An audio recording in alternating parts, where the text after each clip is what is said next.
नमस्कार, जय हिंद साथियों। अगर आपके फिजिकल में दम है और आप चाहते हैं कि मैं वन विभाग में जॉब करूं जिसमें बहुत सारे पदों पर लगातार, ये आप देख सकते हैं बहुत सारे पदों पर जिसमें भर्ती है, इतने सारे पद हैं कि जिसका आप अंदाजा भी नहीं लगा सकते। और लेकिन आपको ध्यान किन बातों का रखना है, इसमें कुछ खास बातें हैं जिनका ध्यान रखना है आपको।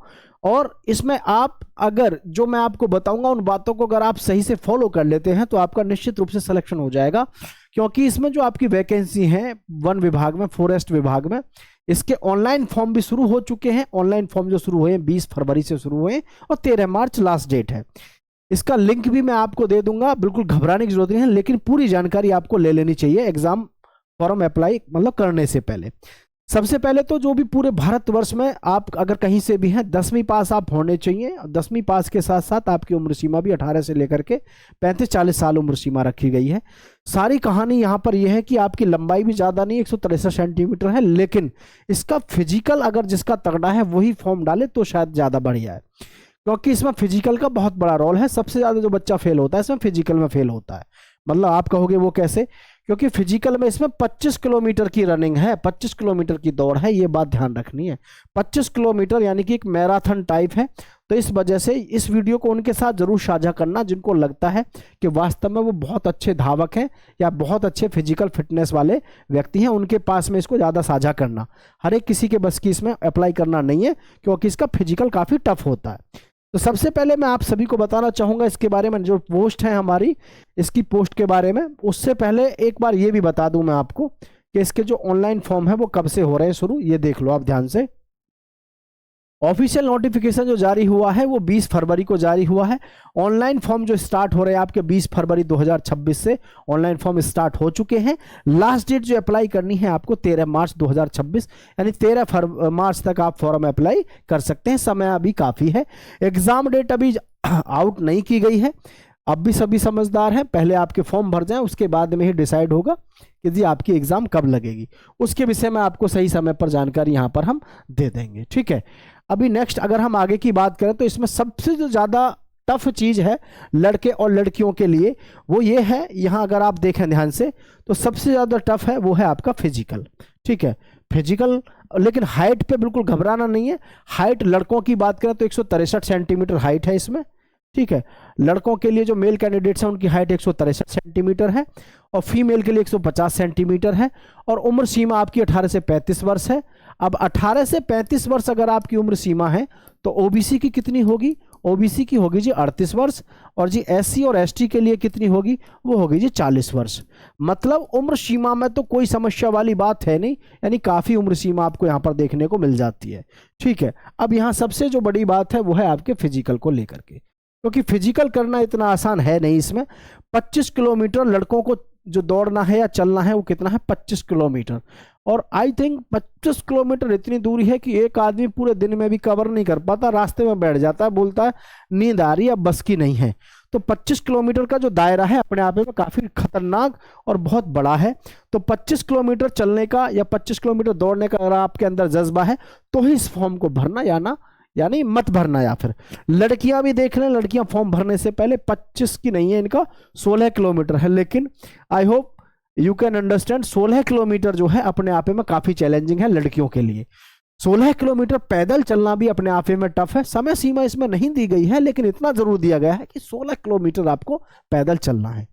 16 किलोमीटर अगर आपको 4 घंटे में भी चलना पड़े लड़कियों को तो भी टफ है। 16 किलोमीटर की दूरी काफ़ी होती है, क्योंकि यहाँ पे जैसे 25 किलोमीटर चलना है तो 25 और 16 जो है अपने आप में लड़के और लड़कियां दोनों के लिए काफ़ी चैलेंजिंग है। So I would like to say if you are really very physical fit then you can also apply, otherwise you should not apply, okay. या फिर आपको अवॉइड रहना चाहिए, इससे अवॉइड करो, खुद को फॉर्म मत डालना। यहाँ मैं आपको बताना चाहूंगा इसमें जो पोस्ट हैं, जो पद हैं, वो किस किस पदों पर हैं।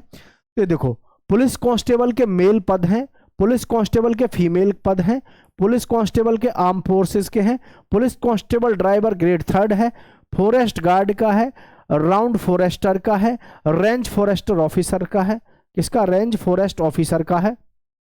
वार्डन मेल है, मैट्रॉन फीमेल है, प्लाटून कमांडर मेल है, असिस्टेंट सुपरिटेंडेंट मेल है, लश्कर मेल, एस्कॉर्ट फीमेल और कांस्टेबल आपका ग्रेशर। ये इस प्रकार की आपकी पोस्ट है। कुछ पोस्ट तो इसमें ऐसी हैं जो आप देख रहे होंगे, कुछ पोस्ट तो ऐसी हैं जो ग्रेजुएशन से संबंधित होती हैं, क्योंकि देखिए पद की गरिमा भी आपको समझ आनी चाहिए।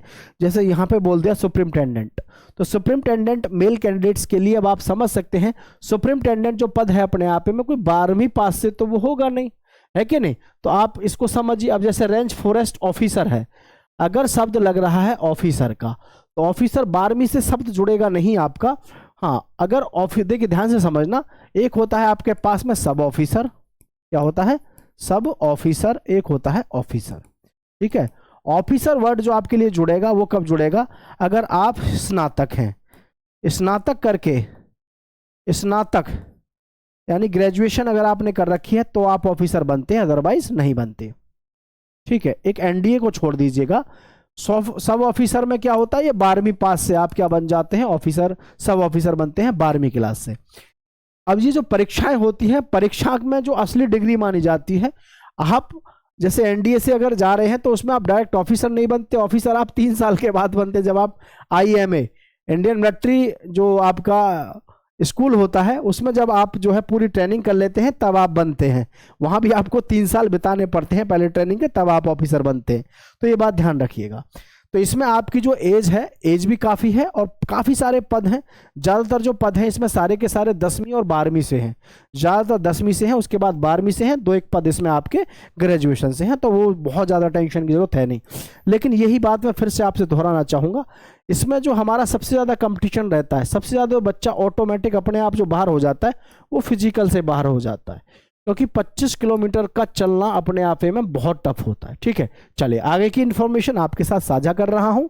योग्यता की बात करें तो इसमें मिनिमम, कम से कम जो आपकी योग्यता रखी गई है वो क्या है, 10th पास आप होने चाहिए। क्या 10th पास आप होने चाहिए। लेकिन इसमें यह ध्यान रखना है कि आपने जो 10वीं पास कर रखी हो किसी ऐसे स्कूल से कर रखी हो जो मान्यता प्राप्त हो।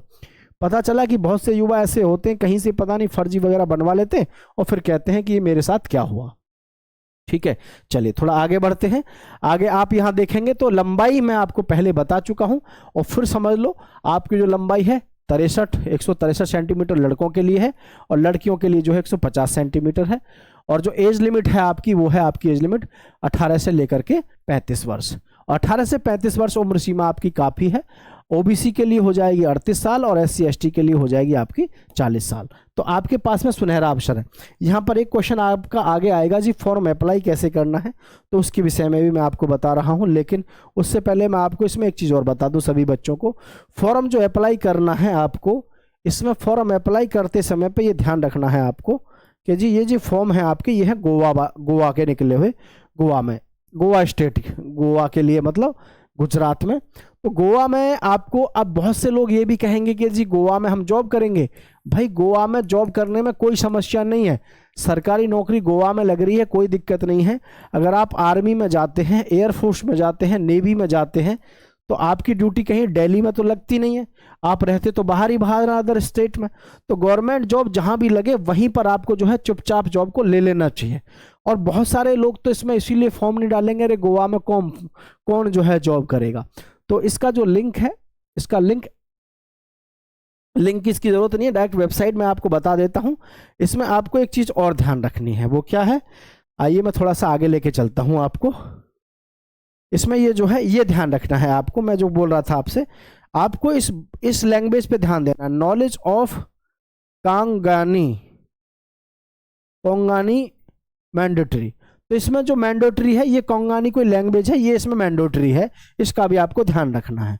बाकी अगर आपको फॉर्म अप्लाई करना है और आप इसके लिए एलिजिबल हैं, तो फॉर्म तो स्टार्ट हो चुके हैं, फिर आपको जो फॉर्म इसका जाके फिल करना है वो ये है GSSC, क्या GSSC यानी कि goa.ssc.goa.government.in। इस वेबसाइट पे जाकर के आपको क्या कराना है, अपना ऑनलाइन फॉर्म कराना है। या फिर कम से भी कम मैं आपसे इतना कहना चाहूँगा कि आपको मैं पहले भी बताया इस चीज़ के बारे में, फिर एक बार बता देता हूँ कि जब फॉरेस्ट गार्ड में एक बार किसी स्टेट में अगर वैकेंसी आपकी आ रही है तो आप इस बात को सोच के मत घबराना कि आपके नहीं आएंगी। जैसे अभी गोवा की आई है तो अब थोड़ा सा इंतज़ार करो, ज़्यादा से ज़्यादा 20 दिन का इंतज़ार कर रहे हो आप। 20 दिन में आप देखोगे अलग अलग स्टेट में आपको जो है आपकी वैकेंसी भी देखने को मिलेंगी।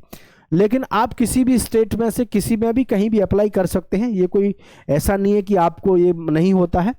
तो आप थोड़ा सा इंतजार करिएगा। हरियाणा में भी आ चुकी है, उत्तराखंड में आ चुकी है, गोवा में आ चुकी है, आपके उत्तर प्रदेश और जितने भी हमारे अदर स्टेट हैं सभी में वैकेंसी आपकी लगातार अब आ ही रही है। तो आप सभी का बहुत बहुत धन्यवाद। दोस्तों के साथ साझा करके सब्सक्राइब करें। जय हिंद।